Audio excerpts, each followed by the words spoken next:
밤 11시 침실이었습니다. 이불 속에서 태준의 뜨거운 체온이 느껴졌어요.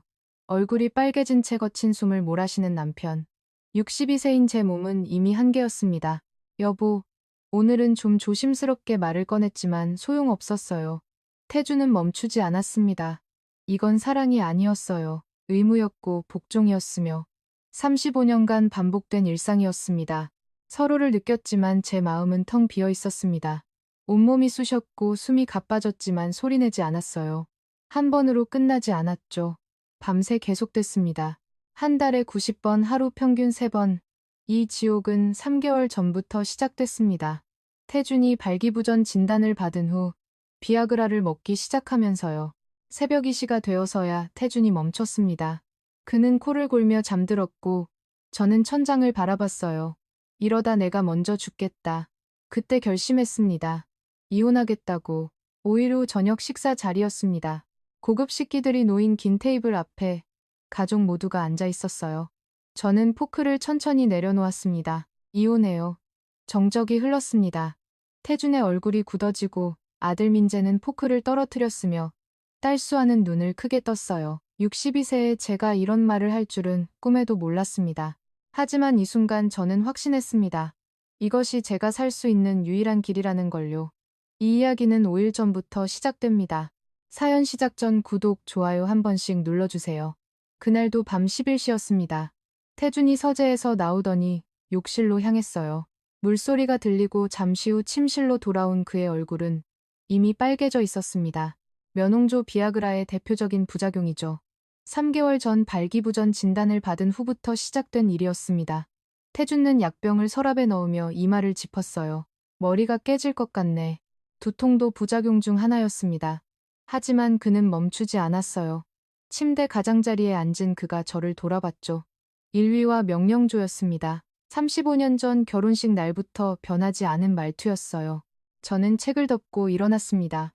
온몸이 무거웠지만 거절할 수 없다는 걸 알고 있었죠. 여보, 오늘은 좀 쉬시면 안 될까요? 조심스럽게 물었습니다. 처음으로 해본 말이었어요. 태주는 차갑게 쳐다봤습니다. 뭐 요즘 너무 무리하시는 것 같아서요. 몸이 힘드실 텐데. 태주는 비웃듯 웃었습니다. 당신이 내 요구를 거절해. 지금까지 잘만 해놓고 이제 와서 할 말을 잃었습니다. 그의 눈빛은 차가웠고 저는 그저 고개를 숙일 수밖에 없었어요. 함께 침대로 향했습니다. 태준이 저를 끌어놨죠. 체온이 느껴졌지만 따뜻하지 않았습니다. 완전히 하나가 됐습니다. 하지만 이건 사랑이 아니었어요. 서로를 느꼈지만 제 마음은 텅 비어 있었습니다. 온몸이 쑤셨고 숨이 가빠졌지만 소리내지 않았어요. 태주는 멈추지 않았습니다. 한 번으로 끝나지 않았죠. 밤새 계속됐습니다. 시계를 볼 때마다 시간은 느리게 흘렀고 새벽이 되어서야 멈췄어요. 저는 그저 눈을 감은 채 이것이 끝나기만을 기다렸습니다. 아침이 왔습니다.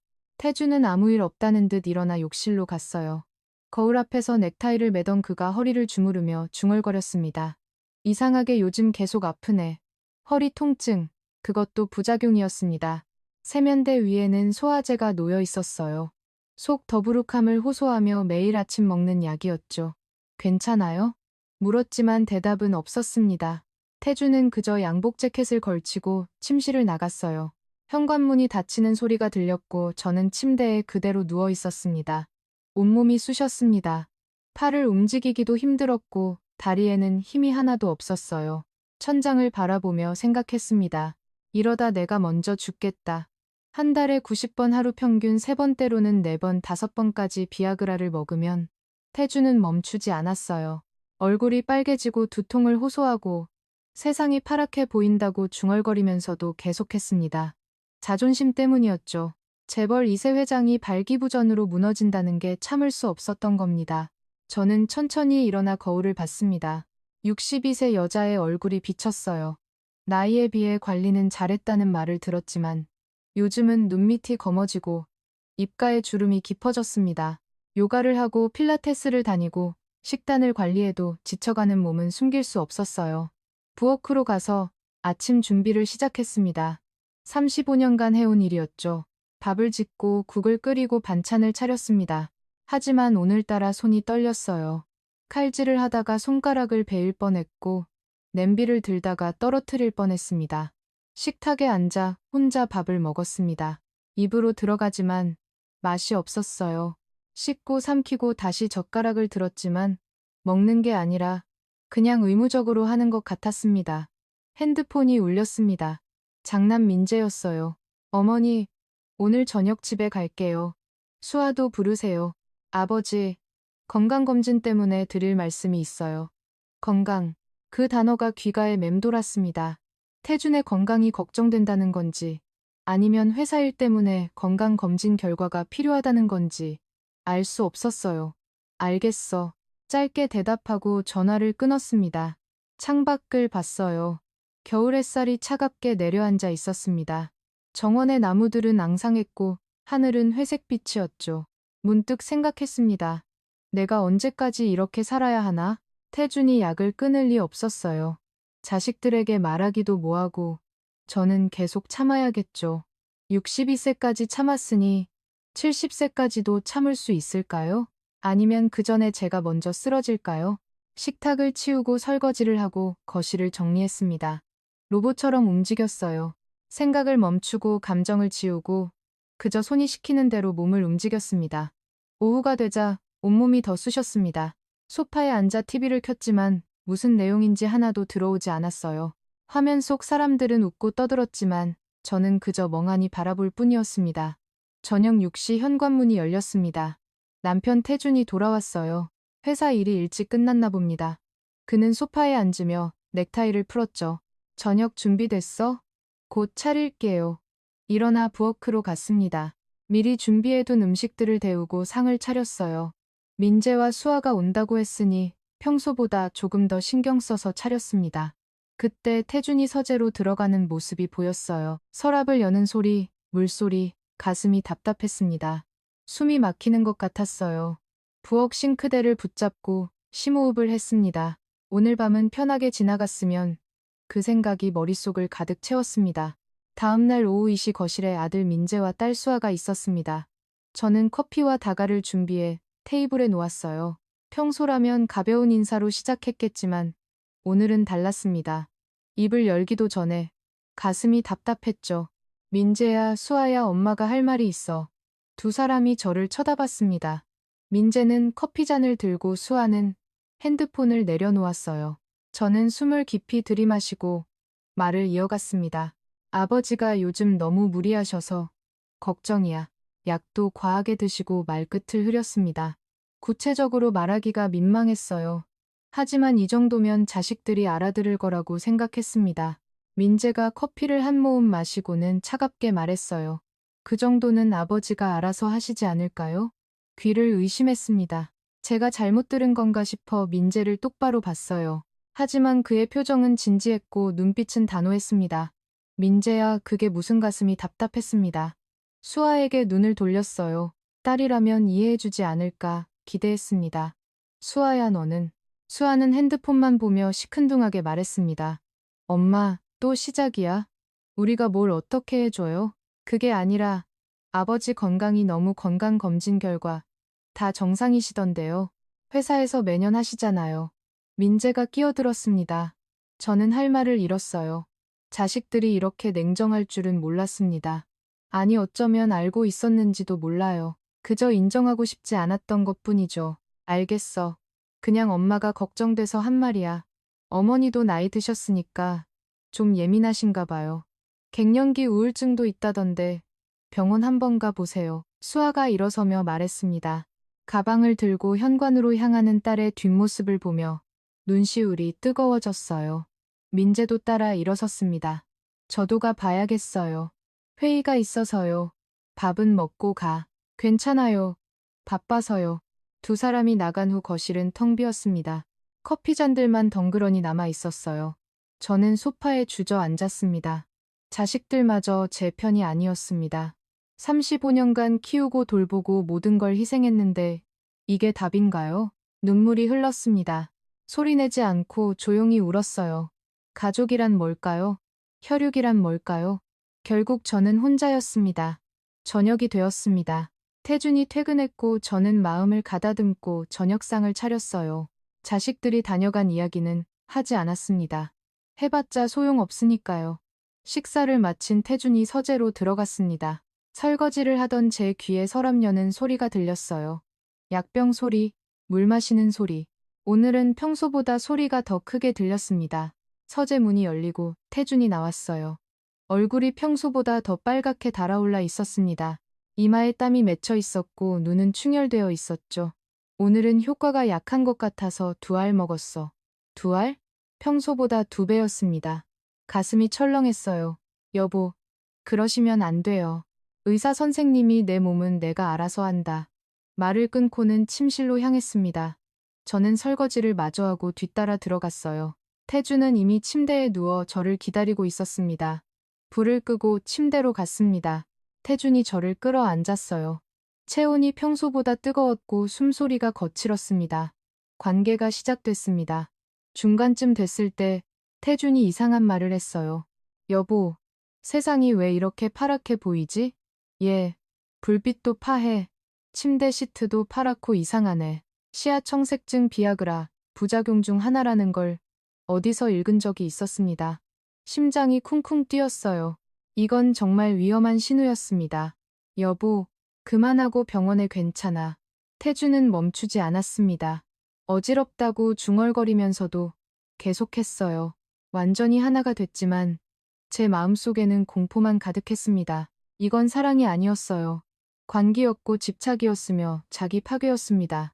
밤새 계속됐습니다. 태주는 중간중간 세상이 파랗다는 말을 반복했어요. 저는 그저 눈을 감고 기도했습니다. 제발 무사히 아침이 오기를, 이 남자가 쓰러지지 않기를 바랐죠. 서로를 느꼈지만 제 마음은 텅 비어 있었습니다. 아니, 비어 있는 게 아니라 두려움으로 가득 차 있었어요. 남편이 제 위에서 쓰러질까봐, 119를 불러야 할까봐. 그렇게 되면 온 동네에 소문이 퍼질까봐 두려웠습니다. 새벽 2시가 되어서야 태준이 멈췄습니다. 그는 코를 골며 잠들었고 저는 천장을 바라봤어요. 파란 세상 속에서 남편은 무엇을 봤을까요? 저는 더 깊은 어둠만 보았습니다. 침대에서 일어나 거실로 나왔습니다. 소파에 앉아 핸드폰을 켰어요. 새벽이라 연락할 사람도 없었지만 그냥 화면을 보고 싶었습니다. 연락처를 스크롤하다가 한 이름에서 멈췄습니다. 혜란, 30년 지기 친구였어요. 10년 전 남편과 이혼했고 지금은 혼자 작은 사업을 하며 산다고 들었습니다. 마지막으로 만난 게 언제였나요? 2년 전쯤이었을 거예요. 손가락이 그 이름 위에서 멈춰 있었습니다. 전화를 걸까? 새벽에 깨우면 놀라지 않을까요? 하지만 지금 제게 필요한 건 누군가의 목소리였어요. 이해해줄 사람, 제 편이 되어줄 사람. 결국 전화를 걸지 못했습니다. 핸드폰을 내려놓고 창밖을 봤어요. 동이 트고 있었습니다. 회색빛 하늘이 조금씩 밝아지고 있었죠. 가족이란 무엇일까요? 남편도 자식들도 제 편이 아니었습니다. 저는 이 집에서 혼자였어요. 35년간 함께 살았지만 결국 혼자였습니다. 소파에 앉은 채로 아침을 맞았습니다. 태준이 일어나 출근 준비를 하는 소리가 들렸어요. 욕실 문 열리는 소리, 면도 소리, 옷장 여는 소리. 모든 게 익숙했지만 낯설었습니다. 현관문이 닫혔습니다. 저는 그제야 일어나 부엌으로 갔어요.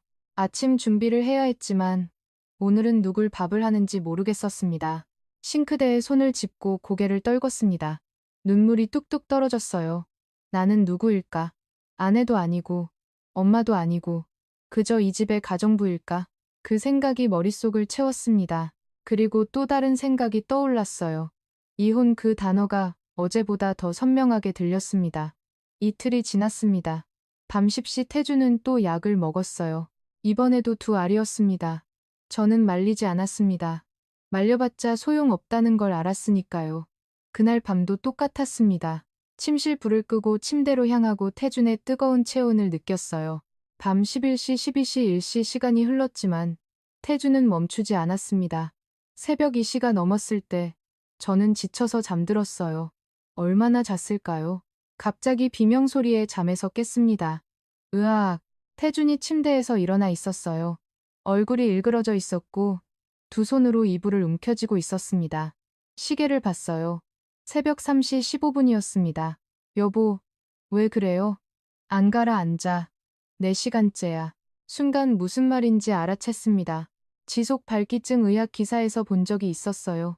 4시간 이상 발기가 지속되면 응급 상황이라고 했습니다. 지금 병원 가야 해요. 불을 켰습니다. 태준의 얼굴은 새하얗게 질려 있었고 이마에는 식은땀이 흐르고 있었어요. 손이 떨렸지만 침착하게 핸드폰을 집어들었습니다. 19입니다. 네, 남편이 비아그라 과다 복용으로 지속 발기증이 생긴 것 같아요. 4시간째라고 하는데 주소 말씀해 주세요. 바로 출동하겠습니다. 주소를 불렀습니다. 전화를 끊고 태준에게 옷을 입혔어요. 그는 통증 때문에 제대로 써 있지도 못했습니다. 119가 도착하기까지 10분. 그 시간이 1시간처럼 길었습니다. 구급차가 도착했고 응급 구조사들이 태준을 들것에 실었어요. 저도 함께 구급차에 올라탔습니다. 사이렌 소리가 울리고 차는 병원을 향해 달렸죠. 응급실에 도착했습니다. 의사들이 태준을 진료실로 데려갔고 저는 복도에서 기다렸어요. 30분쯤 지났을까요? 젊은 의사 한 명이 나왔습니다. 보호자시죠? 네, 아내입니다. 환자분 상태가 심각합니다. 지속 발기증으로 인한 음경 조직, 손상 위험이 있어요. 지금 응급 처치 중인데 비아그라를 얼마나 복용하셨나요? 하루에 2알 거의 매일요. 의사의 얼굴이 굳어졌습니다. 매일요? 그건 과다 복용입니다. 보통 일주일에 한두 번 한 날만 복용해야 하는데 제가 말렸지만 듣지 않았어요. 의사는 한숨을 쉬었습니다. 환자분께 직접 말씀드려야겠네요. 이러다 정말 큰일 납니다. 30분 후 태준이 휠체어에 앉아 나왔어요. 얼굴은 여전히 창백했지만 표정은 나아진 것 같았습니다. 의사가 태준 앞에 섰어요. 정 회장님, 제 말 잘 들으세요. 비아그라 과다 복용은 매우 위험합니다. 오늘 같은 지속 발기증은 음경 조직을 영구적으로 손상시킬 수 있어요. 태준은 고개를 돌렸습니다. 듣기 싫다는 표정이었죠. 그리고 더 심각한 건 혈압입니다. 혈압. 비그라는 혈압을 급격하게 변동시킵니다. 오늘 응급실 오셨을 때 혈압이 180에 110까지 올라갔어요. 그러다가 갑자기 90에 60으로 떨어지고 30분 사이에 이렇게 롤러코스터처럼 오르내렸습니다. 의사는 진지했습니다. 저도 숨을 죽이고 들었어요. 이런 급격한 혈압 변동이 반복되면 뇌혈관이나 심장에 치명적입니다. 뇌졸중이나 심근경색으로 쓰러지실 수 있어요. 그게 한쪽이 마비되거나 말을 못하게 되거나 최악의 경우 의식을 잃을 수도 있습니다. 즉시 약을 끊으셔야 합니다. 태준이 입을 열었습니다. 내 몸은 내가 알아서 합니다. 회장님, 이건 의학적으로 됐어. 처치는 다 끝났으니 퇴원하겠어. 최소 하루는 입원하셔야 필요 없어. 태준은 휠체어에서 일어났습니다. 비틀거렸지만 제 손을 뿌리쳤어요. 의사는 어이없다는 표정으로 저를 봤습니다. 부인 설득 좀 해보세요. 정말 위험합니다. 노력해볼게요. 하지만 저도 알고 있었습니다. 태준을 설득할 수 없다는 걸요. 35년 동안 단 한 번도 제 말을 들은 적이 없는 남자였어요. 집으로 돌아왔습니다. 새벽 6시였어요. 태준은 침대에 누웠고 저는 부엌에 앉아 물을 마셨습니다. 손이 아직도 떨리고 있었어요. 뇌졸중으로 쓰러질 수도 있다.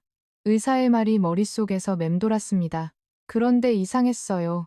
태준이 쓰러질까봐 걱정되는 게 아니라 그래도 약을 끊지 않을 거라는 확신이 들었습니다. 그리고 그 확신은 맞았어요. 4월이 지났습니다. 태준은 이틀간 쉬었지만 셋째 날 저녁이 되자 또다시 서재로 들어갔어요. 부엌에서 설거지를 하던 저는 그 소리를 들었습니다. 서랍 여는 소리, 약병 뚜껑 여는 소리, 설거지 물을 잠갔습니다. 복도를 지나 서재 문 앞에 섰어요. 문틈으로 보였습니다. 태준이 약 하나를 손에 들고 있었죠. 문을 열고 들어갔습니다. 여보. 태준이 놀라 저를 봤어요. 손에 든 약을 숨기려 했지만 이미 늦었습니다. 의사 선생님이 뭐라고 했어요? 뇌졸중으로 쓰러질 수도 있다고. 괜찮아. 괜찮지 않아요. 사흘 전에 응급실 갔잖아요. 목소리가 커졌습니다. 제가 언성을 높인 건 정말 오랜만이었어요. 태준은 차갑게 쳐다봤습니다. 당신이 뭘 안다고? 35년 동안 당신 옆에서 살았는데 제가 뭘 모른다는 거예요? 시끄러워. 태준은 약을 입에 넣고 물을 마셨습니다. 제 눈앞에서요. 저는 할 말을 잃고 그 모습을 지켜봤습니다. 나가 여보 나가라고 서재에서 나왔습니다. 문이 쾅하고 닫혔어요. 복도에 서서 숨을 몰아쉬었습니다. 온몸이 떨렸고 눈물이 흘렀습니다. 거실로 가서 소파에 앉았습니다. 창밖은 어두워지고 있었어요. 불을 켜지 않아서 거실도 어두웠습니다. 어둠 속에 혼자 앉아 있었죠. 문득 생각했습니다. 이혼 그 단어가 처음으로 선명하게 떠올랐습니다. 어제까지는 막연한 생각이었어요. 하지만 오늘은 달랐습니다. 구체적이고 확실하고 피할 수 없는 답처럼 느껴졌죠. 태주는 변하지 않을 겁니다.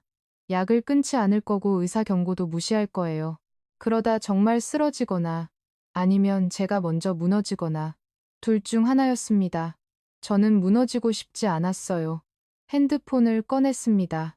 연락처에서 혜란의 이름을 찾았어요.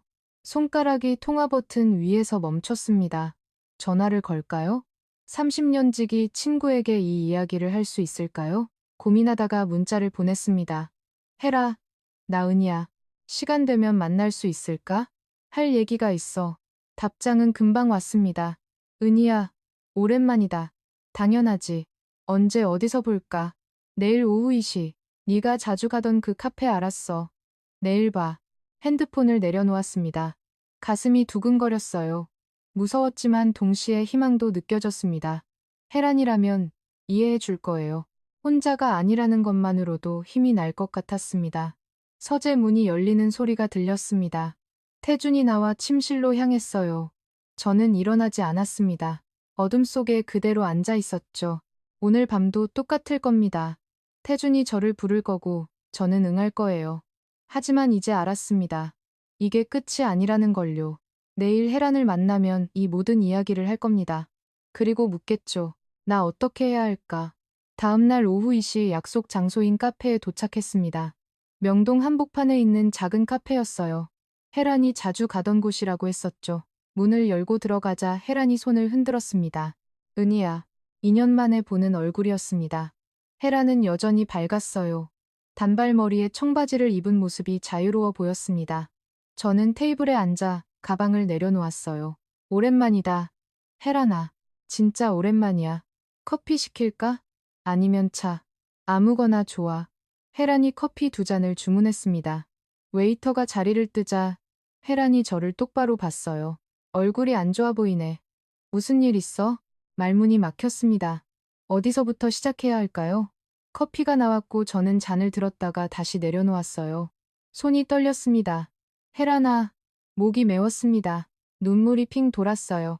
혜란이 제 손을 잡았습니다. 천천히 말해 괜찮아. 그 말에 무너졌습니다. 카페 한복판이었지만 참을 수 없었어요. 눈물이 주르륵 흘렀고 저는 손으로 얼굴을 가렸습니다. 미안해라. 내가 좀 울어. 괜찮으니까 울어. 혜란이 티슈를 건넸습니다. 저는 눈물을 닦고 숨을 깊이 들이마셨어요. 그리고 이야기를 시작했습니다. 태준의 비아그라, 과다 복용, 한 달 90번의 요구, 응급실 사건, 자식들의 냉대까지 모든 걸 털어놓았어요. 혜란은 말없이 들었습니다. 중간중간 고개를 끄덕이거나 한숨을 쉬었지만 끼어들지 않았어요. 제가 다 말하고 나서야 입을 열었습니다. 은니야 이혼해. 단호한 목소리였습니다. 저는 혜란을 봤어요. 이혼. 그래 당장 이혼해. 더 있다간 네가 먼저 죽어. 하지만 혜란아 62세가 늦은 나이야. 나도 58세에 이혼했어. 지금 제일 행복해. 혜란의 눈빛은 진지했습니다. 거짓말이 아니라는 걸 알 수 있었어요. 나는 네가 부러웠어. 은희야. 재벌과 며느리고 돈 걱정 없고 애들도 잘 크고. 근데 지금 내 얘기 들으니까 알겠더라. 넌 감옥에서 산 거야. 35년 동안 가슴이 무너지는 것 같았습니다. 그 말이 맞았어요. 감옥이었습니다. 하지만 혜란아이 나이에 혼자 어떻게 살아. 돈도 없고 경력도 없는데 재산 분할 받으면 돼. 재산 분할? 당연하지. 35년간 네가 기여한 게 얼마인데?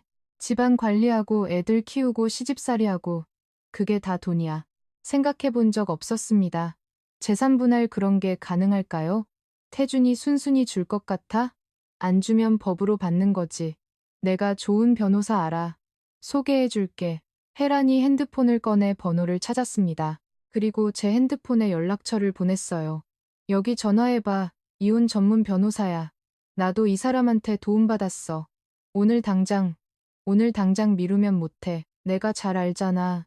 혜란의 말이 맞았습니다. 미루면 못할 거예요. 용기가 사라질 겁니다. 전화해 볼게. 카페를 나와 변호사에게 전화를 걸었습니다. 여자 목소리가 들렸어요. 네, 법률사무소입니다. 저 이혼 상담을 받고 싶은데요. 오늘 오후 4시에 시간 되시나요? 시계를 봤습니다. 2시 40분이었어요. 네, 가능합니다. 주소를 받아 적었습니다. 전화를 끊고 혜란을 봤어요. 4시에 상담이래. 잘했어. 내가 같이 갈까? 아니, 혼자 갈게. 이건 내가 해야 할 일이니. 혜란이 제 손을 꼭 잡았습니다. 은희야, 넌 할 수 있어. 넌 네가 생각하는 것보다 훨씬 강해. 눈시울이 뜨거워졌습니다. 고맙다는 말밖에 할 수 없었어요. 오후 4시 법률사무소에 도착했습니다. 강남역 근처 빌딩 7층이었어요. 문을 열고 들어가자 깔끔한 사무실이 보였습니다. 직원이 안내했고 저는 변호사 앞에 앉았어요. 40대 초반으로 보이는 여자 변호사였습니다. 짧은 머리에 안경을 쓴 모습이 똘똘해 보였어요. 강은혜 씨 맞으시죠? 저는 변호사 박지원입니다. 편하게 말씀해 주세요. 네, 감사합니다. 어떤 상황이신지 설명해 주시겠어요? 처음부터 다시 이야기했습니다. 결혼 35년 재벌가 며느리, 남편의 비아그라, 과다 복용, 한 달 90번의 고통 변호사는 메모를 하며 들었어요. 남편 측에서 폭력이나 외도는 없었나요? 신체적 폭력은 없었어요. 하지만 말을 멈췄습니다. 이게 폭력이 아닐까요? 제 의사는 무시하고, 몸이 아파도 강요하고, 정신적 성적 학대로 볼 수 있겠네요. 변호사가 조용히 말했습니다. 학대 그 단어를 들으니 울컥했어요. 재산은 어느 정도 파악하고 계세요? 정확히는 모르지만 부동산이랑 주식이랑 합쳐서 100억 정도 될 거예요. 35년 혼인 기간이면 재산 분할 30%는 충분히 받을 수 있습니다. 30억 정도 되겠네요. 30억 큰 돈이었습니다. 하지만 제가 그만한 가치가 있을까요? 제가 번 돈은 하나도 없는데요. 전업주부였어요. 그게 문제가 아닙니다. 강 여사님, 35년간 집안을 관리하고 자녀를 양육하고 시부모를 모시고 회장 부인으로서 대외 활동을 하신 게 다 기여도예요. 변호사는 자신있게 말했습니다. 승산 있습니다. 제가 필요한 증거들을 말씀드릴게요. 메모하세요. 노트를 꺼냈습니다. 변호사가 또박또박 설명했어요. 첫째, 가계부나 생활비, 지출 기록 있으세요? 네. 35년간 다 적었어요. 완벽하네요. 둘째, 회사 행사나 모임 참석 기록 사진이나 초대장 같은 거요. 앨범에 다 있어요. 셋째, 시부모님 간병 기록이 있다면 더 좋고요. 시어머니 치매로 7년간 집에서 모셨어요. 병원 기록 다 있어요. 변호사가 눈을 반짝했습니다. 넷째, 최근 건강검진 결과, 스트레스나 우울증 소견이 있다면 유리합니다. 3개월 전 검진에서 만성피로 우울증 의심 나왔어요. 완벽합니다. 이 정도면 충분히 싸울 수 있어요. 변호사는 웃었습니다. 저도 처음으로 조금 웃을 수 있었어요. 비용은 얼마나 될까요? 착수금 1천만 원. 성공 보수는 받으신 금액의 10%입니다. 부담되시면 분할 납부도 가능해요. 1천만 원.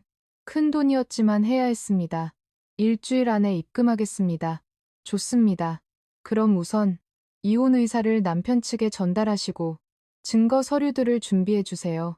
다음 주에 다시 만나서 구체적인 전략을 짜겠습니다. 사무실을 나왔습니다. 엘리베이터를 타고 1층으로 내려갔어요.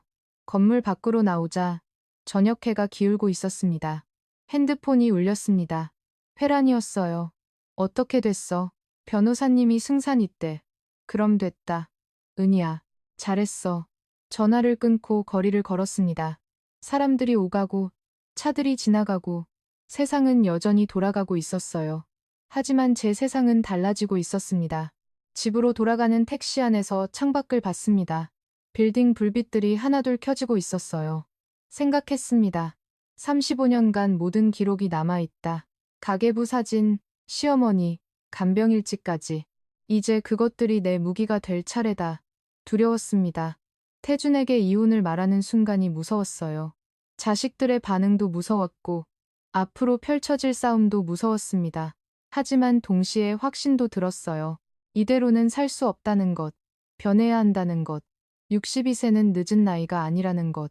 택시가 집 앞에 도착했습니다. 요금을 내고 내렸어요. 저택의 현관문을 바라봤습니다. 35년을 살았던 집, 하지만 이제는 감옥처럼 느껴졌어요. 문을 열고 들어갔습니다. 거실에 불이 켜져 있었고, 태준이 소파에 앉아 TV를 보고 있었어요. 어디 갔다 와? 친구 만났어요. 더 이상 말하지 않았습니다. 부엌으로 가서 저녁 준비를 시작했어요. 하지만 오늘은 달랐습니다. 칼을 들고 채소를 썰고 냄비를 올리면서도 머릿속은 다른 생각으로 가득했죠. 이제 시작이다.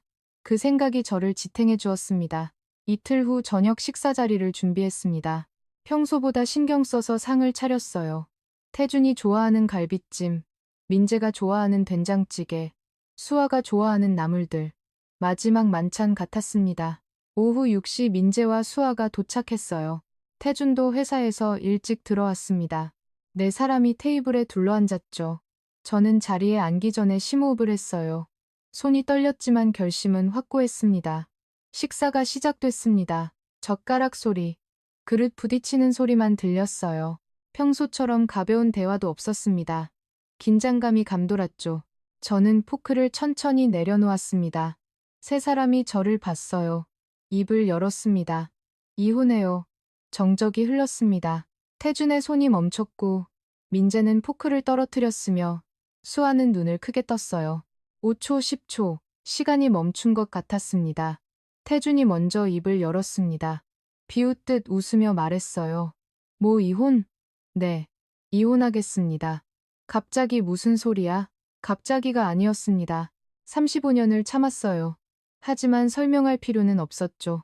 더 이상 함께 살 수 없어요. 태준이 포크를 탁 내려놓았습니다. 네가 나가면 뭐라고 살 건데? 돈은 집은 재산 분할 받을 겁니다. 재산 분할. 태준의 목소리가 커졌어요. 얼굴이 벌개졌습니다. 내 돈을 네가 왜 가져가? 회장님 돈이 아니라 우리 돈입니다.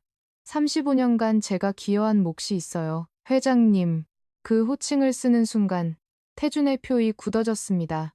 더 이상 남편과 아내가 아니라는 선언이었죠. 민재가 끼어들었습니다. 어머니 집안 망신이십니다. 재벌과 이혼 뉴스 나면 주가 떨어져요. 회사 이미지에도 타격이고요. 그건 회사 문제지. 내 인생하고는 상관없어. 상관없다니요. 어머니도 주주시잖아요. 그 주식도 재산 분할에 포함될 거야. 민재의 얼굴이 일그러졌습니다. 돈 이야기가 나오자 본색이 드러났어요. 수아가 날카롭게 물었습니다. 재산 때문이죠. 뭐 결국 돈 때문에 이혼하는 거잖아요. 엄마도 결국 돈이구나. 가슴이 찢어지는 것 같았습니다. 하지만 목소리는 차분하게 유지했어요. 맞아. 돈도 받을 거야. 35년간 내가 기여한 만큼. 수아가 코움 쳤습니다.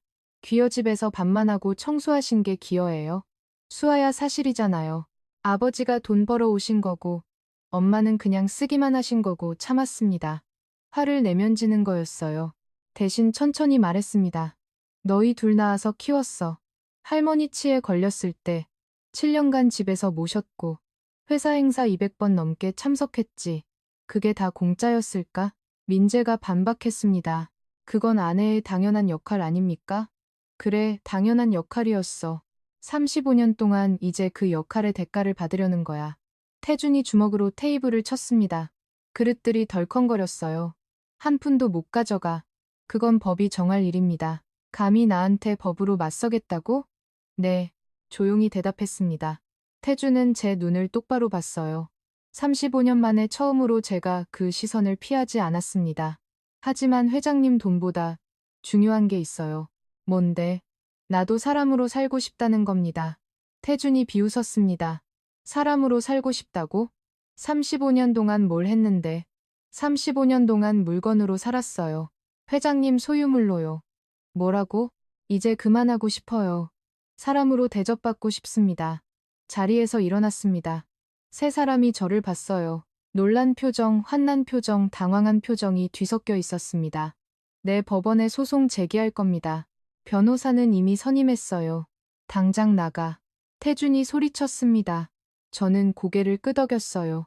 곧 나갈 겁니다. 법적 절차 끝나면요. 다이닝룸을 나와 침실로 갔습니다. 문을 닫고 침대에 앉았어요. 온몸이 떨렸지만 후회는 없었습니다. 해냈어요. 35년 만에 처음으로 제 목소리를 냈습니다. 그날 밤 태주는 서재에서 잤습니다. 저도 침실에서 혼자 잤어요. 35년 만에 처음으로 혼자 자는 밤이었습니다. 무서웠지만 동시에 평화로웠어요. 다음날 아침 9시 혜란이 집 앞에서 기다리고 있었습니다. 함께 법원으로 향했어요. 택시 안에서 혜란이 제 손을 잡았습니다. 잘하고 있어, 은희야. 고마워, 혜란아. 법원에 도착했습니다. 변호사 박지원이 이미 와 있었어요. 서류를 정리하며 저를 맞았습니다. 준비되셨어요? 네. 그럼 시작하겠습니다. 서류를 작성했습니다. 이혼 사유, 재산 분할 요구, 혼인 기간, 기여도 한 장 읽고 서명했어요. 마지막 장에 서명하는 순간 손이 떨렸습니다. 하지만 멈추지 않았어요. 접수 완료됐습니다. 이제 상대 측의 소장이 전달될 겁니다. 박 변호사가 말했습니다. 저는 고개를 끄덕였어요. 상대 측도 변호사를 선임할 겁니다. 그럼 본격적으로 협상이 시작되죠. 얼마나 걸릴까요? 빠르면 3개월, 길면 6개월. 상대 측이 어떻게 나오느냐에 따라 달라요. 법원을 나왔습니다. 햇빛이 눈부셨어요. 2월의 차가운 공기가 뺨을 스쳤습니다. 혜란이 제 어깨를 두드렸어요. 잘했어, 은희야. 이제 시작이야. 응, 이제 시작이야. 그 순간 핸드폰이 울렸습니다. 민재였어요. 받지 않았습니다. 다시 울렸고 이번엔 수아였어요. 역시 받지 않았습니다. 전화 안 받아도 돼? 혜란이 물었습니다. 저는 고개를 저었어요. 이제 할 말 없어. 저희는 긴장을 풀기 위해 카페로 갔습니다. 따뜻한 커피를 마시며 혜란과 마주 앉았어요. 힘들지. 힘들어. 근데 후회는 안 돼. 그럼 된 거야. 핸드폰이 또 울렸습니다. 이번엔 모르는 번호였어요. 받았습니다. 강은혜일 씨 맞으시죠? 저는 법률사무소 정엔 파트너스 변호사 최인호입니다. 태준 측 변호사였습니다. 네, 맞습니다. 소장받았습니다. 저희도 곧 답변서 제출할 겁니다. 한 가지만 말씀드리죠. 재산분할 한 푼도 못 가져가십니다. 냉소적인 목소리였습니다. 저는 침착하게 대답했어요. 그건 법원이 정할 일입니다. 회장님이 벌어들인 재산인데 왜 나눠줘야 합니까? 35년간 제가 기여한 몫이 있으니까요. 기여요. 집에서 놀면서 돈 쓴 게 기여입니까? 화가 났지만 참았습니다. 변호사님, 법정에서 뵙겠습니다. 전화를 끊었습니다. 혜란이 걱정스럽게 물었어요. 뭐래? 한 푼도 못 가져간대. 걱정 마. 너네 변호사가 더 잘해. 그럴까? 당연하지. 박지원 변호사 이혼 전문이야. 승소율 90% 넘어. 조금 안심이 됐습니다. 커피를 마시며 생각했어요. 이제 정말 시작이구나. 길고 힘든 싸움이 기다리고 있겠죠. 하지만 물러설 수 없었습니다. 그날 저녁 집으로 돌아갔습니다. 태주는 없었어요. 회사에서 늦게까지 일한다고 했습니다. 아니면 저를 피하는 건지도 몰라요. 서재로 갔습니다. 오래된 앨범들을 꺼냈어요. 결혼식 사진, 아이들 어렸을 때 사진, 회사 행사 사진들 한 장 한 장 넘기며 분류했습니다. 안방 서랍에서 가계부를 꺼냈어요. 35년간 빠짐없이 적은 기록들, 식비, 생활비, 아이들 교육비, 시어머니 병원비 모든 게 적혀 있었습니다. 시어머니 간병일지도 찾았어요. 7년간 매일 적은 기록, 약 먹인 시간, 식사 도운 시간, 병원 다녀온 날짜, 빽빽하게 적혀 있었습니다. 건강검진 결과지도 모았어요. 3개월 전 검진 결과, 만성피로, 우울증 의심불면증 의사, 소결란의 심한 스트레스 상태 정신과 상담 권유라고 적혀 있었습니다. 모든 걸 정리해서 박스에 담았습니다. 35년의 무게였어요. 종이로 남은 제 인생이었습니다. 현관문이 열렸습니다. 태준이 돌아왔어요. 거실을 지나 서재로 들어가는 발소리가 들렸습니다. 문 닫는 소리, 그리고 정적. 저는 박스를 들고 안방으로 갔습니다. 침대에 앉아 박스를 바라봤어요. 이제 이것들이 내 무기다. 그 생각이 저를 강하게 만들었습니다. 더 이상 물러설 곳은 없었어요. 앞으로 나아갈 뿐이었습니다. 3개월이 지났습니다. 그동안 서류를 주고받고 협상을 하고 논쟁을 벌였어요. 태준 측은 한치도 물러서지 않았습니다. 오늘이 법정 심리날이었어요. 아침 8시 검은색 정장을 입었습니다. 거울을 보니 낯선 여자가 서 있었어요. 62세 여자, 재벌과 며느리가 아니라 이혼 소송 중인 여자. 립스틱을 바르고 머리를 단정하게 묶었습니다. 혜란이 집 앞에서 기다리고 있었어요. 준비됐어? 응, 준비됐어. 법원으로 향했습니다. 택시 안에서 손이 떨렸어요. 혜란이 제 손을 꼭 잡았습니다. 잘 될 거야. 네가 이기는 거야. 그럴까? 당연하지. 진실은 내 편이야. 법원에 도착했습니다. 박 변호사가 입구에서 기다리고 있었어요. 손에는 두꺼운 서류 가방을 들고 있었습니다. 강 여사님 긴장하지 마세요. 믿어요. 법정으로 들어갔습니다. 법정은 생각보다 작았어요. 판사석, 원고석, 피고석, 방청석에는 몇 명 앉아 있었습니다. 원고석이 앉았어요. 박 변호사가 옆에 안고혜라는 뒤쪽 방청석에 앉았습니다. 반대편 피고석을 봤습니다. 태준이 앉아 있었어요. 옆에는 최인호 변호사가 있었고 그 뒤에 민재와 수아가 보였습니다. 태준과 눈이 마주쳤어요. 차가운 눈빛이었습니다. 저는 시선을 돌렸습니다. 재판장님 입장하십니다. 판사가 들어왔습니다. 50대 후반으로 보이는 남자였어요. 자리에 앉으며 서류를 펼쳤습니다. 이혼 및 재산분할 청구 사건 원고 강은희 피고. 정태준 맞습니까? 네. 네. 양쪽에서 대답했습니다. 판사가 고개를 끄덕이며 말했어요. 원고 측 변호인 주장 요지를 말씀하세요. 박 변호사가 일어났습니다. 서류를 들고 침착하게 말했어요. 재판장님, 원고 강은희는 35년간 피고 정태준과 혼인 관계를 유지하며 가정을 돌보고 자녀를 양육했습니다. 이에 대한 정당한 재산 분할을 요구합니다. 구체적인 기여도 증거가 있습니까? 네, 제출하겠습니다. 박 변호사가 서류를 꺼냈습니다. 하나씩 판사에게 제출하며 설명했어요. 첫 번째, 이것은 원고가 35년간 작성한 가계부입니다. 가계부가 판사 앞에 놓였습니다. 35권의 노트였어요. 판사가 한 권을 펼쳐봤습니다. 매일매일 식단, 집안관리, 자녀 교육비, 지출 내역이 빠짐없이 기록되어 있습니다. 총 생활비 관리 금액은 35년간 약 15억 원에 달합니다. 판사가 고개를 끄덕였습니다. 박 변호사가 다음 서류를 꺼냈어요. 두 번째, 이것은 회사 행사 참석 기록입니다. 사진첩이 펼쳐졌습니다. 제가 회장부인 자격으로 참석한 모든 행사 사진들이었어요. 200회가 넘는 행사에 참석하며 대회 이미지 관리를 도왔습니다. 10년 할애식, 주주총회, 자선행사, 협력사 만찬까지 모두. 판사가 사진들을 넘겨봤습니다. 제 모습이 한 장 한 장에 담겨 있었어요. 웃고 있는 모습, 인사하는 모습, 손님들과 대화하는 모습.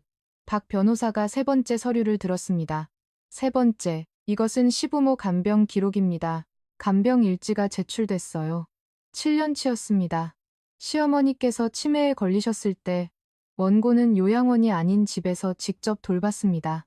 7년간 매일 약을 챙기고 식사를 도왔으며 병원에 모셨습니다. 여기 모든 기록이 있습니다. 판사가 일지를 펼쳐봤습니다. 빽빽하게 적힌 글씨들이 보였어요. 제 글씨였습니다. 마지막으로 이것은 최근 3개월간의 건강검진 기록입니다. 의료 서류가 제출됐습니다. 극심한 스트레스와 과로로 인한 만성피로 우울증 소견이 보입니다. 의사 소견란에는 심한 스트레스 상태, 정신과 상담 권유라고 명시되어 있습니다. 판사가 서류를 꼼꼼히 읽었습니다. 표정이 무거워 보였어요. 이상입니다. 원고 강은희는 35년간 전업주부로서 가정을 헌신적으로 돌봤고는 피고의 경제활동을 가능하게 한 중요한 기여입니다. 재산분할 30%를 요청합니다. 박 변호사가 앉았습니다. 제 심장이 쿵쾅거렸어요. 이제 상대 차례였습니다. 최인호 변호사가 일어났어요. 냉소적인 표정이었습니다. 재판장님, 피고 측 입장을 말씀드리겠습니다. 말씀하세요. 원고 측에서 제출한 자료들은 아내로서 당연히 해야 할 역할을 기록한 것에 불과합니다. 가슴이 철렁했습니다. 당연한 역할이라고요? 가계부를 작성하고 집안을 관리하고 시부모를 모시는 건 아내의 기본 의무 아닙니까? 이것이 어떻게 특별한 기여가 될 수 있습니까? 최 변호사가 판사를 보며 말했어요.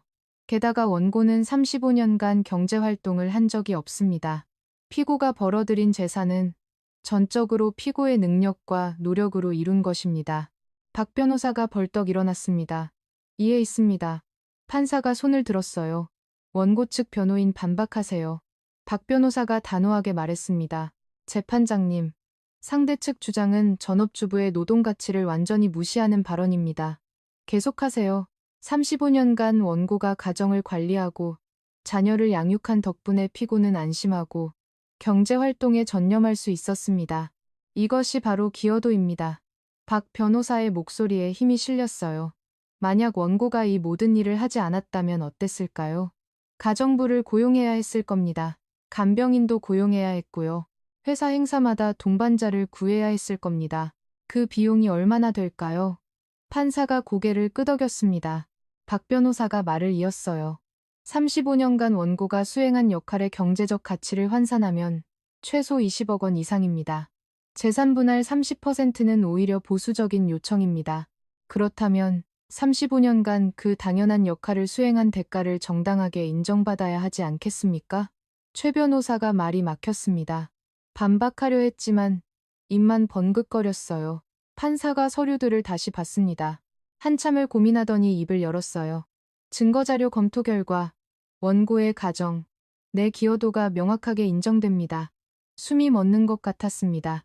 35년간의 혼인기간, 자녀, 양육, 시부모 봉양, 그리고 피고의 사회활동 지원 등을 종합적으로 고려할 때 원고의 기여도는 충분히 인정됩니다. 판사가 판결문을 읽기 시작했어요. 따라서 본법원은 다음과 같이 판결합니다. 첫째, 원고 강은희와 피고 정태준의 이혼을 허가한다. 눈물이 핑 돌았습니다. 둘째, 피고명의 재산 중 30%를 원고에게 재산 분할로 지급할 것을 명한다. 이겼습니다. 정말 이긴 겁니다. 셋째, 재산 분할금은 판결 확정일로부터 3개월 이내 지급할 것. 판사가 망치를 두드렸습니다. 탁! 그 소리가 제 인생을 바꿨어요. 이상 판결을 마칩니다. 일어났습니다. 다리에 힘이 빠져 휘청거렸지만 박 변호사가 부축했어요. 이겼어요. 강 여사님 축하드립니다. 눈물이 흘렀습니다. 슬픔이 아니었어요. 해방감이었습니다. 35년의 무게에서 벗어나는 순간이었죠. 뒤를 돌아봤습니다. 혜란이 울고 있었어요. 웃으면서 울고 있었습니다. 저도 웃었어요. 눈물을 흘리면서요. 태준을 봤습니다. 그는 굳은 표정으로 앉아 있었어요. 민재는 고개를 떨구고 수아는 눈을 감고 있었습니다. 법정을 나왔습니다. 복도에서 혜란이 저를 꼭 안았어요. 해냈어. 은희야. 정말 해냈어. 응 해냈어. 박 변호사가 악수를 청했습니다. 수고하셨습니다. 정말 멋진 승리였어요. 변호사님 덕분입니다. 아니에요. 강 여사님이 35년간 준비한 증거 덕분이에요. 법원 계단을 내려갔습니다. 2월에 찬바람이 불었지만 춥지 않았어요. 오히려 상쾌했습니다. 하늘을 봤습니다. 구름 한 점 없이 맑았어요. 파란 하늘이 눈부셨습니다. 35년 만에 처음으로 제 미래가 보이기 시작했습니다. 혜란이 옆에서 웃었어요. 이제 뭐 할 거야? 모르겠어. 근데 괜찮아. 천천히 찾아볼 거야. 같이 찾자. 내가 도와줄게. 고마워 혜란아. 거리를 걸었습니다. 사람들이 오가고 차들이 지나가고 세상은 여전히 돌아가고 있었어요. 하지만 제 세상은 완전히 달라졌습니다. 더 이상 정태준의 아내가 아니었어요. 더 이상 회장 부인이 아니었습니다. 이제 저는 그냥 강은이었습니다. 62세 여자 강은이. 그리고 그것으로 충분했습니다. 판결 확정 2주 후 통장에 돈이 들어왔습니다. 30억 평생 처음 보는 큰 돈이었어요. 핸드폰 뱅킹 화면을 몇 번이나 확인했습니다. 숫자가 사라질까 봐 두려웠죠. 혜란에게 전화했습니다. 들어왔어. 정말 들어왔어. 축하해 은희야. 이제 뭐 할 거야? 카페 하고 싶어. 네가 전에 말했던 것처럼 좋아. 당장 부동산 보러 가자. 다음날 아침 혜란과 함께 부동산을 돌아다녔습니다. 강남, 홍대, 이태원 여러 곳을 봤지만 임대료가 너무 비쌌어요. 마지막으로 간 곳은 혜란이 사는 동네 근처였습니다. 여기 어때? 조용하고 주택가라서 단골 생기기 좋아. 작은 상가 1층이었어요. 20평 정도 되는 공간. 큰 창문이 있고 햇빛이 잘 들어왔습니다. 마음에 들었어요. 여기 하자. 임대 계약을 했습니다. 보증금 5천만 원, 월세 300만 원. 손이 떨렸지만 계약서에 서명했어요. 제 이름으로요. 강은희. 축하드려요. 사장님. 부동산 중개인이 웃으며 말했습니다. 사장님. 그 호칭이 낯설었지만 기분이 좋았어요. 다음 주부터 인테리어를 시작했습니다. 혜란이 인테리어 업체를 소개해줬어요. 벽지를 고르고 바닥재를 정하고 조명을 선택했습니다. 모든 게 처음이었지만 재미있었어요. 테이블은 몇 개 놓을까? 6개 정도. 너무 많으면 좁아 보여. 의자는 이 디자인 어때? 좋다. 따뜻한 느낌이야. 매일 카페에 나가 공사 과정을 지켜봤습니다. 벽이 세워지고 페인트가 칠해지고 조명이 달렸어요. 빈 공간이 조금씩 카페로 변해갔습니다. 한 달이 지났습니다. 인테리어가 완성됐어요. 크림색 벽, 따뜻한 조명, 나무 테이블과 의자들, 창가에는 화분을 놓았습니다. 제가 상상했던 것보다 더 예뻤어요. 이제 커피 배워야지. 혜란이 저를 커피 학원에 데려갔습니다. 한 달 과정이었어요. 에스프레소 추출, 우유 스티밍, 라테아트 모든 게 어려웠습니다. 은희야, 각도가 너무 높아. 좀 더 낮춰봐. 이렇게. 그래. 잘하고 있어. 처음엔 실수 투성이었어요.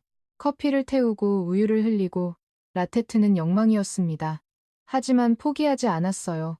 매일 연습했습니다. 한 달 후 수료준을 받았습니다. 완벽하진 않았지만 기본은 익혔어요. 혜란도 함께 과정을 들었습니다. 우리 진짜 카페 사장님 됐네. 아직 멀었어. 손님들이 마실 만한 커피를 만들 수 있을까? 당연하지. 연습하면 돼. 케이크 만들기도 배웠습니다. 베이킹 클래스에 등록했어요. 쿠키, 파운드 케이크, 치즈 케이크, 오븐에서 막 구운 케이크 냄새가 좋았습니다. 은니 씨, 재능 있으시네요. 강사가 제 케이크를 보며 웃었어요. 처음 듣는 칭찬이었습니다. 62년을 살았지만 제 재능을 칭찬받은 건 처음이었어요. 저녁마다 집에 돌아가 연습했습니다. 커피를 내리고 케이크를 구웠어요. 혼자 사는 작은 원룸이었지만 행복했습니다. 제가 하고 싶어서 하는 일이었으니까요. 어느 날 밤 케이크를 굽다가 문득 불안해졌습니다. 내가 정말 할 수 있을까? 카페 운영이 쉬운 일이 아닌데 손이 떨렸습니다. 오븐에서 케이크를 꺼내다가 화상을 입을 뻔했어요. 주저앉아 한숨을 쉬었습니다. 핸드폰이 울렸습니다. 혜란이었어요. 은희야 뭐해? 케이크 굽고 있어? 걱정되지. 응, 많이 당연해. 나도 처음엔 무서웠어. 근데 있잖아. 35년간 재벌과 관리한 사람이 카페 하나 못 꾸려. 넌 할 수 있어. 가슴이 따뜻해졌습니다. 고마워. 혜란아. 걱정 말고 자. 내일 또 봐. 전화를 끊고 케이크를 봤습니다. 갈색으로 예쁘게 구워져 있었어요. 한 조각 잘라 먹어봤습니다. 달콤했습니다. 할 수 있어. 나는 할 수 있어. 스스로에게 말했습니다. 2개월이 지났습니다. 드디어 개업날이었어요. 간판이 달렸습니다. 카페 봄날 제가 지은 이름이었습니다. 62세에 시작하는 봄날이라는 의미였죠. 아침 9시 문을 열었습니다. 혜란이 옆에 서 있었어요. 두 사람이 함께 운영하기로 했습니다. 준비됐어? 준비됐어. 첫 손님은 옆 건물 아주머니였어요. 60대 초반으로 보였습니다. 새로 생긴 카페네요. 아메리카노 하나 주세요. 네. 잠시만 기다리세요. 손이 떨렸습니다. 에스프레소를 추출하고 뜨거운 물을 부었어요. 컵을 건넬 때 손님이 웃었습니다. 사장님 긴장하셨나 봐요. 네. 오늘 개업이라서요. 축하드려요. 잘 되실 거예요. 고맙습니다. 손님이 커피를 한 모금 마시고는 고개를 끄덕였어요. 맛있어요. 자주 올게요. 가슴이 뛰었습니다. 첫 칭찬이었어요. 오전에 손님이 대여섯 명 왔습니다. 오후엔 조금 더 늘었어요. 10명쯤 됐습니다. 많지는 않았지만 첫날 치고는 괜찮았어요. 저녁 6시 문을 닫았습니다. 혜란과 함께 매출을 정산했어요. 20만 원 첫날 치고 좋은데 정말 당연하지. 개업 첫날 손님 없는 카페도 많아. 청소를 하고 재료를 정리했습니다. 혜란이 먼저 퇴근하고 저는 혼자 남았어요. 테이블을 닫고 바닥을 쓸고 창문을 닦았습니다. 모든 걸 마치고 의자에 앉았습니다. 카페를 둘러봤어요. 제가 꾸민 공간, 제가 만든 일터, 제 사업장. 눈물이 났습니다. 기쁜 눈물이었어요. 내가 할 수 있구나. 그 말이 저절로 나왔습니다. 35년간 남의 집에서 살았어요. 남편의 집, 시부모의 집, 자식들의 집. 한 번도 제 공간이 없었습니다.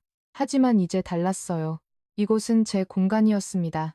핸드폰을 꺼내 오늘 찍은 사진들을 봤습니다. 카페 간판, 첫 손님 만든 커피들 하나하나가 소중했어요. 갤러리를 넘기다가 사업자 등록증 사진이 나왔습니다. 며칠 전 세무서에서 받은 것이었어요. 상호카페 봄날 대표자 강은이 제 이름으로 된 첫 사업자 등록증이었습니다. 사진을 보며 웃었습니다. 저도 이제 사업자였어요. 집으로 돌아갔습니다. 작은 원룸이었지만 제가 고른 집이었어요. 제 돈으로 계약한 집, 침대에 누워 천장을 봤습니다. 피곤했지만 행복했습니다. 오랜만에 느끼는 감정이었어요. 35년간 살았던 감정. 문득 생각했습니다. 태주는 지금 뭘 하고 있을까? 민재와 수는 어떻게 지낼까? 궁금하지만 연락하고 싶지는 않았어요. 그들은 이제 제 인생이 아니었습니다. 잠이 왔습니다. 편안한 잠이었어요. 악몽도 없고 두려움도 없는 잠. 다음 날 아침 알람 소리에 일어났습니다. 카페에 가야 했어요. 씻고 옷을 입고 현관문을 나섰습니다. 거울을 보니 웃고 있었습니다. 62세 여자 카페 사장 강은이 카페에 도착해 화분을 참가해 놓았습니다. 햇빛이 꽃앞을 비쳤어요. 예뻤습니다. 문을 열었습니다. 어제 왔던 아주머니가 또 오셨어요. 사장님, 어제 커피 너무 맛있었어요. 오늘도 아메리카노 주세요. 감사합니다. 금방 만들어 드릴게요. 사장님, 그 호칭이 이제 자연스러웠습니다. 더 이상 회장 부인이 아니라 카페 사장 강은이었어요. 그리고 그것으로 충분했습니다. 하루가 끝나고 또 하루가 지나고 일주일이 흘렀습니다. 매출은 조금씩 늘었고 단골도 생겼어요. 모든 게 순조로웠습니다. 저녁마다 혜란과 함께 정산을 하고 내일 준비를 했어요. 케이크를 굽고 커피 원두를 정리하고 청소를 했습니다. 은희야, 너 요즘 진짜 행복해 보여? 응? 행복해. 후회 안 해? 전혀. 이게 진짜 내 인생인 것 같아. 혜란이 웃었습니다. 잘했어, 은희야. 정말 잘했어. 한 달이 지났습니다. 카페는 자리를 잡아가고 있었어요. 손님들이 하나둘 늘어났고 리뷰도 올라오기 시작했습니다. 사장님 친절하시고 커피 맛있어요. 분위기 좋은 동네 카페. 케이크도 직접 만드신대요. 조용하고 편안해서 자주 갈 것 같아요. 리뷰를 읽으며 웃었습니다. 제가 만든 행복이었어요. 누가 시켜서 한 게 아니라 제가 선택한 일이었습니다.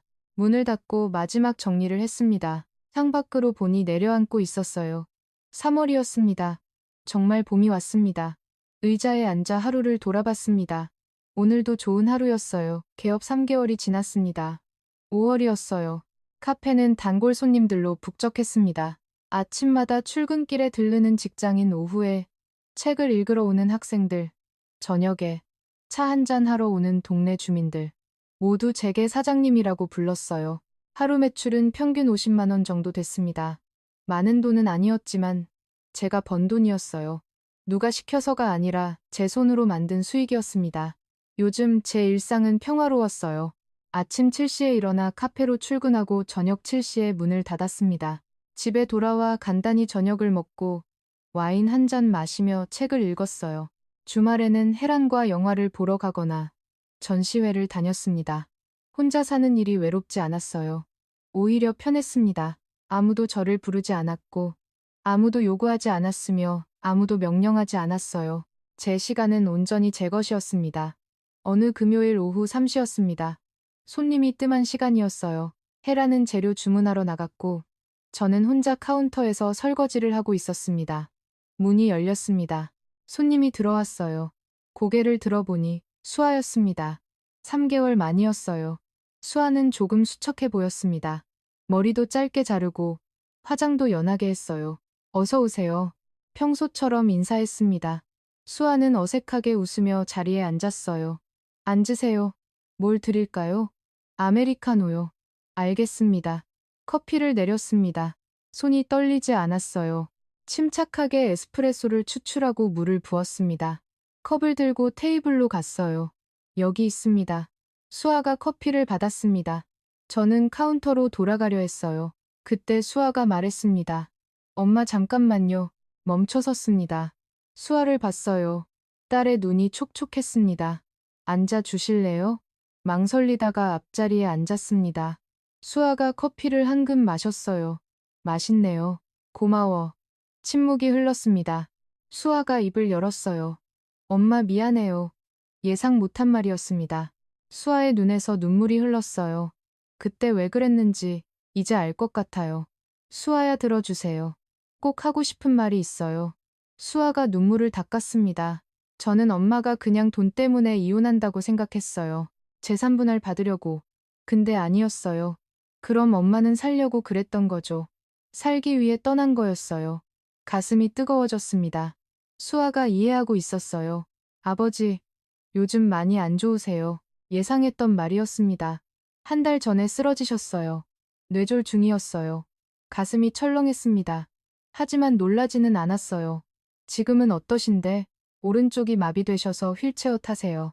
말씀도 어눌하시고 간병인 모셨는데 혼자 계시는 게 많이 힘드신 것 같아요. 그랬구나. 담담하게 대답했습니다. 태준이 선택한 길이었습니다. 약 계속 드시다가 그렇게 되신 거래요. 수아의 목소리가 떨렸습니다. 그걸 보면서 깨달았어요. 엄마가 그동안 얼마나 힘들었는지, 얼마나 외로웠는지. 수아가 손으로 얼굴을 가렸습니다. 어깨가 떨렸어요. 죄송해요. 엄마. 정말 죄송해요. 제가 수아의 손을 잡았습니다. 따뜻했어요. 늦었지만 이해해줘서 고마워. 이렇게 늦게 깨달아서 죄송해요. 괜찮아. 지금이라도 알아줘서 다행이야. 수아가 눈물을 닦았습니다. 저도 눈시울이 뜨거워졌어요. 엄마 카페 정말 예뻐요. 엄마가 일하는 거 상상도 못했는데 딱 어울려요. 그래 고마워. 손님들도 많고 잘 되시는 것 같아. 다행이에요. 잘 돼. 행복해. 보면 알아요. 엄마 표정이 완전히 달라졌어요. 예전엔 항상 피곤해 보이셨는데 지금은 수아가 말을 멈췄습니다. 지금은 살아계신 것 같아요. 정확한 표현이었습니다. 가끔 들러도 될까요? 물론이지. 언제든 와. 수아가 일어섰습니다. 가방을 들고 계산대로 갔어요. 얼마예요? 오늘은 서비스야. 고마워요. 엄마. 수아가 나갔습니다. 문이 닫히고 저는 그 자리에서 있었어요. 가슴이 먹먹했지만 동시에 후련했습니다. 용서를 받았던 건 아니었어요. 하지만 이해받는다는 게 이렇게 위로가 되는지 몰랐습니다. 창가 자리로 갔습니다. 앉아서 창밖을 봤어요. 거리에는 벚꽃이 흩날리고 있었습니다. 5월의 햇살이 따뜻했고 사람들이 웃으며 지나갔어요. 문득 생각했습니다. 62세에 시작한 내 인생 이제부터가 진짜다. 그 생각이 확신으로 다가왔어요. 늦은 나이가 아니었습니다. 오히려 딱 맞는 시기였어요. 35년을 살아봤기에 이제 무엇이 중요한지 알았습니다. 돈도 명예도 아니었어요. 자유였고 존중이었으며 선택이었습니다. 핸드폰이 울렸습니다. 혜란이었어요. 은희야, 재료 다 주문했어. 근데 있잖아. 응. 오늘 저녁 우리 집에서 파티할 건데 올래. 파티? 응. 새로 이사 온 옆집 언니도 이혼했대. 우리랑 비슷한 나이야. 완전 잘 맞을 것 같아. 웃음이 났습니다. 혜라는 늘 이랬어요. 사람들을 연결하고 모임을 만들고 새로운 친구를 소개해줬습니다. 갈게. 뭐 가져갈까? 아무것도 안 가져와도 돼. 그냥 와. 케이크 구워 갈게. 오늘 새 레시피 시도해봤거든. 좋아. 그럼 7시 반쯤에 와. 전화를 끊고 다시 창밖을 봤습니다. 벚꽃이 바람에 날려 공중에서 춤을 췄어요. 예뻤습니다. 저녁 7시 문을 닫았습니다. 정리를 하고 오늘 구운 케이크를 상자에 담았어요. 거울을 보며 립스틱을 다시 발랐습니다. 62세 여자 카페 사장 강은이 거울 속 제가 웃고 있었어요. 카페를 나서며 뒤돌아봤습니다. 카페 봄날 간판에 불이 켜져 있었어요. 제가 만든 공간, 제가 선택한 일. 바라보면 웃음이 나왔습니다. 혜란의 집으로 걸어갔습니다. 5분 거리였어요. 초인종을 눌렀고 혜란이 문을 열었습니다. 왔어? 케이크 진짜 가져왔네. 당연하지. 새 레시피라고 했잖아. 거실에는 3명이 더 있었어요. 모두 비슷한 나이였습니다. 혜란이 소개했어요. 여기 은희야. 내 제일 친한 친구 카페 사장님이야. 안녕하세요. 강은희입니다. 반가워요. 저는 김민정이에요. 옆집에 이사 왔어요. 악수를 나눴습니다. 따뜻한 손이었어요. 소파에 앉아 와인을 마셨습니다. 여자들끼리 모여 이야기를 나눴어요. 이혼 이야기, 새로운 시작 이야기, 꿈과 계획 이야기, 모두 비슷한 길을 걸어온 사람들이었습니다. 은희 씨는 카페 하시면서 제일 좋은 게 뭐예요? 민정이 물었습니다. 잠시 생각했어요. 제가 선택한다는 거요. 메뉴도, 인테리어도, 영업시간도 다 제가 정해요. 35년 만에 처음이에요. 와, 멋지다. 저도 뭔가 해보고 싶은데, 아세요? 늦지 않았어요. 저도 할 수 있을까요? 당연하죠. 나이는 숫자일 뿐이에요. 웃으며 대답했습니다. 정말 그렇게 믿었어요. 밤 10시 집으로 돌아왔습니다. 원룸 문을 열고 들어가 침대에 누웠어요. 피곤했지만 기분이 좋았습니다. 핸드폰을 꺼내 오늘 찍은 사진을 봤어요. 카페 창가에서 찍은 벚꽃, 손님들이 마시는 커피, 혜란과 함께 찍은 셀카 하나하나가 소중했습니다. 문득 생각했어요. 1년 전 제 모습을 재벌과 저택에서 태준의 명령을 기다리던 저 자식들에게 무시당하던 저 존재감 없이 살던 저 그 사람과 지금의 저는 완전히 달랐습니다. 아니 어쩌면 진짜 제가 이제야 나타난 건지도 모르겠어요. 창문을 열었습니다. 5월 밤 공기가 상쾌했어요. 별이 보였습니다. 앞으로 어떤 일이 벌어질지 모르겠어요. 카페가 잘 될지, 새로운 어려움이 올지, 누군가를 또 만날지 모든 게 불확실했습니다. 하지만 괜찮았어요. 불확실함이 두렵지 않았습니다. 오히려 기대됐어요. 제가 선택할 수 있으니까요. 침대에 누워 눈을 감았습니다. 편안한 잠이 왔어요. 다음 날 아침 토요일이었어요. 카페는 주말이 더 바빴습니다. 5월에 아침 카페에 도착해서 열쇠로 문을 열고 들어갔어요. 참가의 꽃들이 아침 햇살을 받아 반짝였습니다. 에이프런을 두르고 커피 머신을 켰어요. 케이크 반죽을 준비하고 오븐을 예열했습니다. 오픈 사인을 걸고 문을 활짝 열었어요. 좋은 아침입니다. 아무도 없는 카페에 인사했습니다. 하지만 곧 손님들이 올 거예요. 커피를 마시러, 케이크를 먹으러, 제 이야기를 들으러 창가에 앉아 잠시 쉬었습니다. 거리를 보니 사람들이 웃으며 걸어가고 있었어요. 아이들이 뛰어놀고, 연인들이 손을 잡고, 노부가 천천히 산책했습니다. 그 모습을 보며 웃었습니다. 62세에 시작한 제 인생, 이제부터가 진짜입니다. 그리고 저는 준비가 되어 있었습니다. 지금의 이야기가 마음에 드셨다면 다른 영상도 시청해주세요. 좋아요와 구독, 알람 설정은 무료입니다. 또 마음에 남는 장면이 있으셨다면 댓글로 나눠주세요. 선생님의 한마디가 다른 분께 깊은 울림이 될 수